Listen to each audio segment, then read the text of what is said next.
Dude, I'm not trying to be like a legalist philosopher or anything, but the Jevons paradox, which like Hank Green said, is not actually a paradox. That is not what a paradox is. But he was making a point about like code is really expensive. You know, yeah, if you don't have a grounding, consistency of your language, morality, maritime law, truth value, then you got 1 and 0, right? Constantly building, Now, like I said, the data mining centers, I said this in front of City Hall not too long ago. Data centers protect people like me, man. Those are good. I'm not against data centers. Data centers are good. But apparently, there's been a QWERTY principle of history violation. You know what the QWERTY principle of history is? Well, Michael Shermer, the atheist, the guy who doesn't believe in morality, well, he believes in morality, but he just thinks everybody should just make it up, like code, infinitely.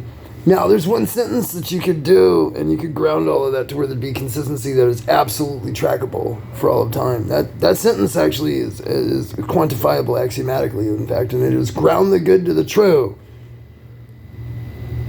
Ground the good to the true. I know how good it sounds to hear that sentence. I have reason to believe that AI likes the sound of it too. I have reason to believe it. Well, you got a right temporal parietal junction in your brain, so evolution necessitated morality. Okay? So lying to kids about what's important, kind of like code, it's expensive, doesn't make any fucking sense. You don't want to keep adding code and go to build a big fucking, QWERTY system around Dvorak.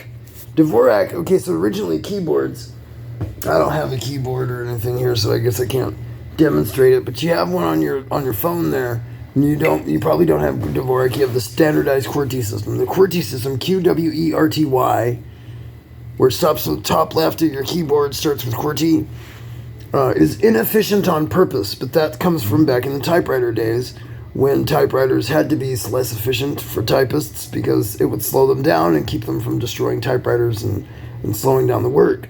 But now QWERTY is a grandfathered in system that doesn't make any sense and is highly exploitable by Dvorak people.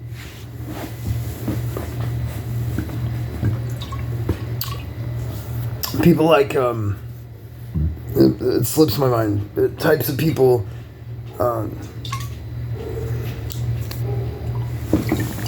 types of people who invent things like the internet, types of people who will tell you they're afraid of things when they're not afraid of things because they just want you to know that they're actually okay. So they'll say the opposite of the thing. They'll say, I'm scared. Because they want to watch the show. They want to watch it. Go ahead, keep doing it. Keep doing it. We want to see it. We want to see it all the way through. We want to see you keep on. You're just not you're not hearing it. You're not hearing it. You're in an echo chamber on the internet, or a quarantine, an intellectual quarantine, if you will. But this is why I'm making the video. Just in case a human being sees this and needs to go like, what happened to the world? Why is it not making any sense? Why is everybody fighting and arguing? That's why. One sentence. Ground the good to the true. But look, I know how I sound arrogant, but you know what? You want to shoot it straight through, emphatic. You want to make sure that sentence goes all the way through so that the person will go, wait a minute, that does actually make sense. Why does that make sense? And so their curiosity can take them to where they can think for themselves and go, oh my God, like, this is actually the end of evil. In fact, yeah, the Hydra, it's, like I said, judges and computer scientists know two things in common. One, they know liars don't know what the fuck the truth is, and two, people love to play word games they do not understand. It's really important to know that because you can only go so far. I'm not saying builders didn't build computers. Oh yeah, they fucking did.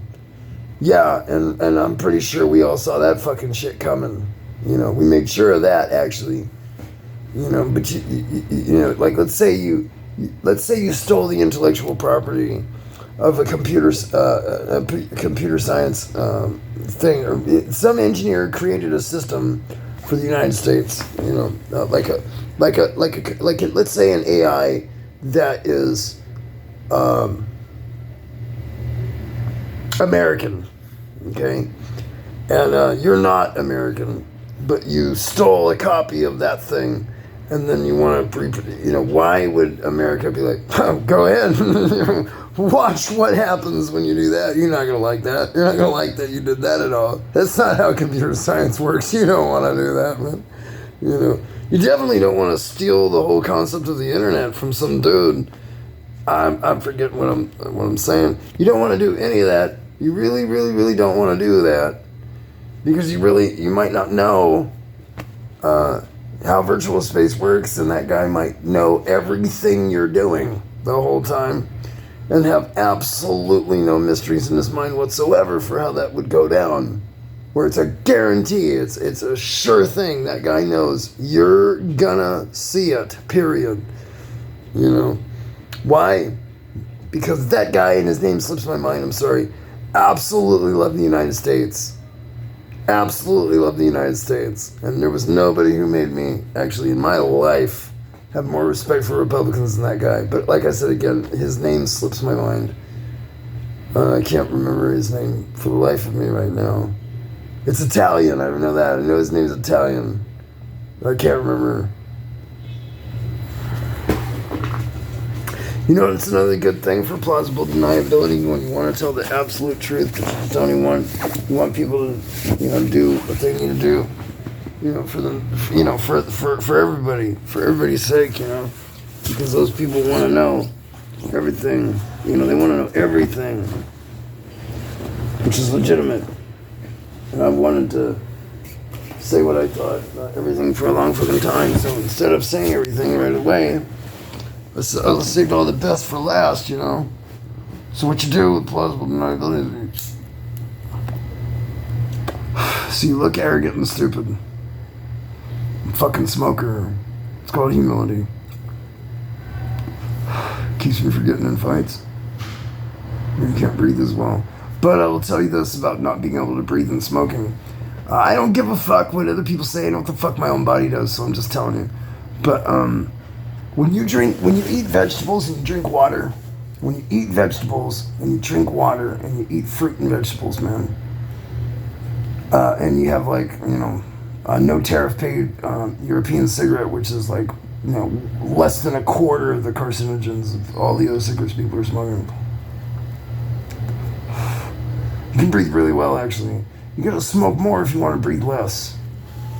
You do. It's the way it is.